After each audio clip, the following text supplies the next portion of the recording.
She thought it was just another quiet evening, a walk beneath the fading sun, the kind of peace everyone deserves.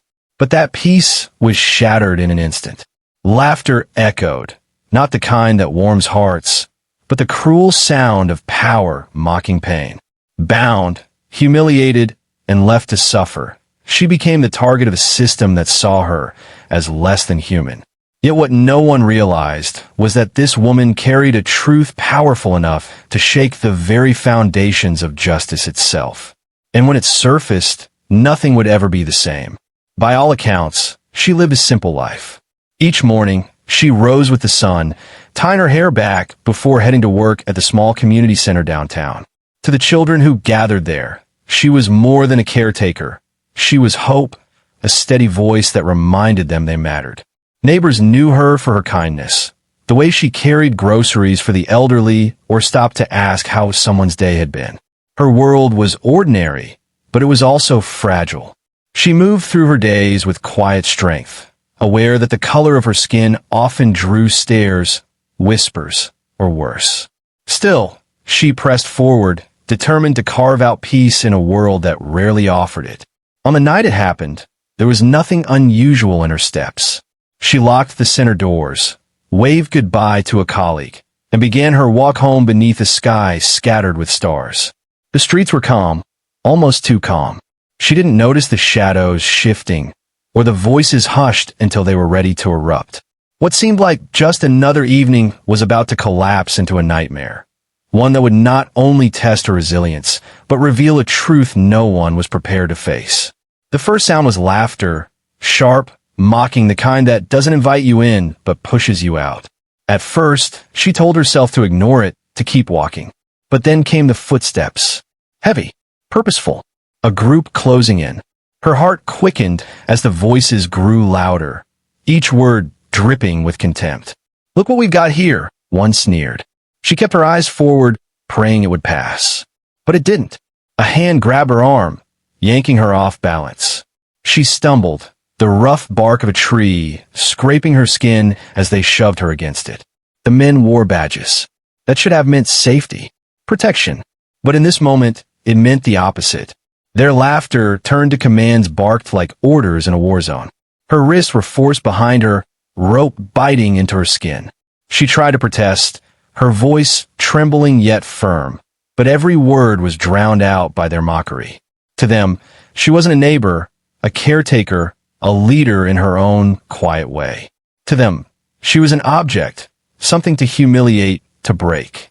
And as the rope tightened, the air itself seemed to close in, pressing against her lungs. Passers-by slowed, some even stopped, but no one stepped forward. A few pulled out their phones, recording from a distance, their silence as loud as the officer's laughter. The cruelty wasn't hidden. It was performed, like a twisted show meant to remind everyone who held the power. Every second stretched, her body aching, her pride torn. But even as the rope cut deeper, something inside her refused to break. She locked eyes with one of the officers, unflinching. For a moment, his grin faltered. Just a flicker. And in that flicker lived the truth. They could bind her body, but not her spirit. Still, fear clawed at her chest. How far would they go? Was this just intimidation, or something far worse? Each laugh, each shove, each cruel word piled on like weights, threatening to crush her. And then the night shifted. The sound of a siren wailed faintly in the distance, not from them, but from somewhere else in the city. The officers stiffened for a moment, their arrogance cracked by uncertainty. One muttered something under his breath. Another glanced around, as if realizing eyes were everywhere. But the ropes didn't loosen. The cruelty didn't end. It was only beginning. Because what they didn't know, what they couldn't possibly imagine, was that the woman they thought they had silenced was not just a victim. She was a voice waiting to rise, a force that would turn their laughter into echoes of shame. The night wasn't over. Not by a long shot. The rope cut so deep she could feel her pulse straining against it, each heartbeat a drum of panic. Their laughter grew louder, echoing in her ears, drowning out every rational thought. One officer pressed his boot against the base of the tree, leaning in close, his words like venom. No one's coming to save you. For a moment, she believed him. The crowd stood frozen, phones lifted like shields, but voices silent. Not one dared step forward. Her body trembled, not from weakness, but from the weight of humiliation crashing down like waves. Then came a snap. Not the rope, but the sound of a branch breaking above her, loud enough to startle even the men gripping her arms. For a second, time froze. Her eyes locked on theirs, and in that stillness, she saw something shift. Fear. The kind of fear born not from her restraint, but from her defiance. With every ounce of strength, she straightened her back against the tree, refusing to cower. Her voice, hoarse but unshaken, carried through the night. "You will not bury me." The words struck harder than any siren, slicing through their arrogance. A ripple went through the crowd. A child in the distance whispered to his mother. Someone finally shouted, "Enough!" And suddenly, silence felt heavier than their mockery ever could. But the officers didn't let go. Not yet. Their faces twisted, realizing control was slipping. And as their grip tightened, the question hung in the air. Would this be the night her voice was silenced forever, or the night the world finally began to listen? That night did not break her.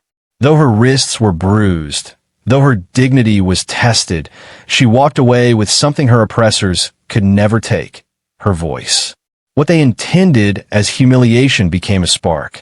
The very images recorded in silence spread far beyond that street, igniting conversations, protests, and demands for change. For her, the scars were more than physical. Every glance at the rope marks on her skin reminded her of the cruelty she endured, but also of the strength she found in refusing to bow. She carried that strength into every room she entered, every child she mentored, every community meeting where she spoke truth to power. But this story isn't just hers. It belongs to every person who has ever been mocked, chained, or silenced for the color of their skin. It belongs to the countless voices erased from history, and to the families still waiting for justice today. Her courage forced a question into the world's conscience.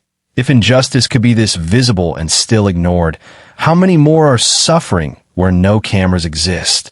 And so we are left with a choice, not just to watch, not just to shake our heads, but to act. To speak when silence feels safer. To stand when standing is costly. To demand a world where dignity isn't negotiable, and where laughter never comes at the expense of someone's humanity. Because her story isn't over. Neither is ours. The only question that remains is this: when the next moment of injustice unfolds, will we turn away, or will we finally rise?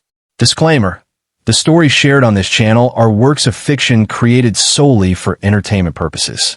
We believe in a world where everyone deserves equal rights, and where society moves forward through fairness, development, and progress. Our goal is to share thought-provoking stories that inspire reflection and positive change. Any resemblance to real people, events, or organizations is purely coincidental and unintentional. These stories do not reference actual individuals, occurrences, or entities, and they carry no political or religious implications.